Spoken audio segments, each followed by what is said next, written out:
আসসালামু আলাইকুম এভরিওয়ান। আজকে আবার একটা নতুন ভিডিও নিয়ে চলে আসলাম। আজকে ভিডিও হলো বাংলাদেশ জাতীয় চিড়িয়াখানা, মিরপুর, ঢাকা। তো আপনারা আমাদের সাথেই থাকেন। চিড়িয়াখানা আসার শুরুতেই দেখতে পাবেন এরকম নিত্য নতুন জিনিস, যেগুলো আপনার প্রেমিকা বা আপনার প্রিয় মানুষদের মাথায় সুন্দর করে গুজে দেওয়ার জন্য। অনেক সুন্দর বাহারি রকমের ফুল আপনার সুপেসে রাখতে পারবেন, অনেক কিছুই রয়েছে এখানে, আপনারা চাইলে এগুলো দেখতে পারেন। তো ভিতরে ঢোকার জন্য এখন টিকিট কাটতে হবে।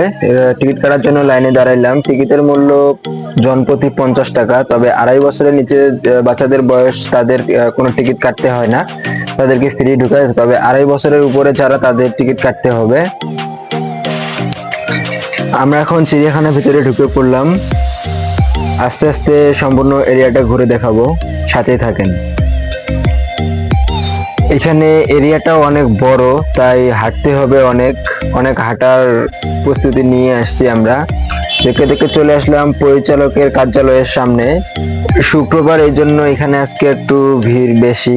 তারপরে সামনের দিকে হাঁটা শুরু করলাম। হাঁটতে হাঁটতে চলে আসলাম, প্রথমে চোখে পড়লো আমাদের কাছে সেই সোনার হরিণ। না, সোনার হরিণ না, বাস্তবে হরিণ। তবে বাংলাদেশের মানুষের কথা প্রচলিত আছে, সরকারি চাকরি নাকি সোনার হরিণ, তাই সেই কথা অনুযায়ী বলতেছি, আপনারা আবার কিছু মনে করেন না। হরিণগুলো আমাদের কাছ থেকে বেশ অনেকটাই দূরে, তাই আপনাদেরকে জুম করে দেখাইতে হচ্ছে। হরিণ দেখা শেষ, এবার সামনের দিকে হাঁটতে শুরু করলাম। সামনে দিকে দেখি যে মানুষ আর মানুষ।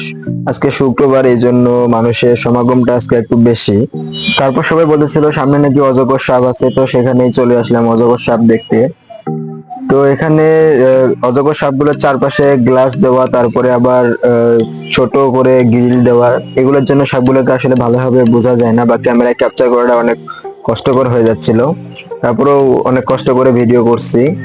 এখানে অনেক প্রজাতির অজগর সাপ রয়েছে, যেগুলো আমি নাম পড়তে পড়তে নিজেই মনে হারাই ফেলছি, আপনাদেরকে কি পড়ে শোনাবো। তো আমাদের এখন অজগর সাপ দেখা শেষ, এখন সামনের দিকে আগাই, দেখি সামনের দিকে কি দেখা যায়, সাথে থাকেন। দেখতে দেখতে চলে আসলাম জলহস্তির সামনে। এখানে অনেকগুলো জলহস্তি আছে। আমি শুধু একটা কথা ভাবতেছি, যদি কেউ জলহস্তির সামনে পড়ে যায়, তাহলে তার বাঁচার উপায় বা করণীয় কি করা থাকবে, সেটা আপনারা কমেন্টে বলবেন।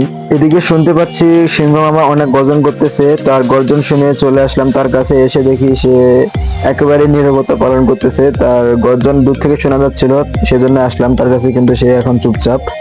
পাশে দেখি বাঘ মামা ঘুমাচ্ছে, মানে রয়্যাল বেঙ্গল টাইগার। তার ঘুম দেখে আমারও বাসার কথা মনে পড়ে গেল। এদিকে দেখি সন্ধ্যা হয়ে আসতেছে, তাই চলে গেলাম তাড়াতাড়ি জিরাফ দেখতে। এরপর বাসায় চলে যাব। সম্পূর্ণ এরিয়াটা ঘুরে দেখাইতে পারলাম না, নেক্সট ভিডিওতে অবশ্যই আপনাদেরকে সম্পূর্ণ এরিয়াটা ঘুরে দেখাবো। ভালো থাকবেন, সুস্থ থাকবেন সবাই। লাইক, কমেন্ট, শেয়ার করবেন বেশি বেশি করে। আল্লাহ হাফেজ।